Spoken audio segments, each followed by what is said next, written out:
So the question I'm asking today is the question that people often ask themselves, directly or indirectly. And that question is, does my life really matter? Last time I referred to the story of a man in the Bible called Gideon from the book of Judges chapter 6 verses 11 downwards.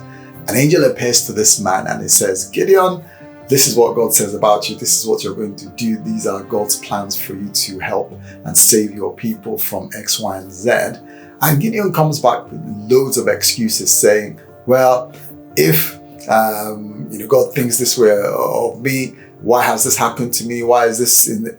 And he came up with loads and loads of excuses.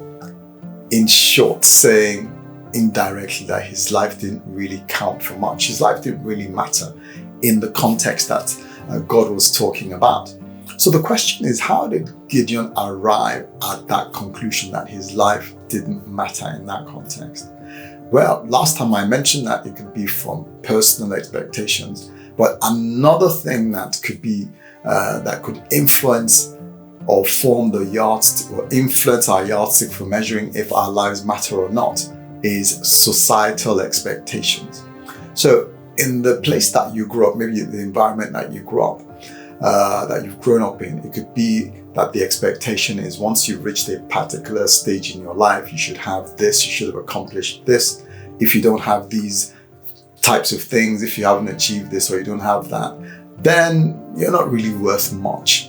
So what am I saying? I'm saying that societal expectations could be sometimes incorrect, actually most times incorrect, in determining or informing the basis or the yardstick for measuring if our life is worthwhile or not. So societal expectations, although in some instances good, should not form the basis or should not form the yardstick for our self-worth and to determine if our life really matters or not.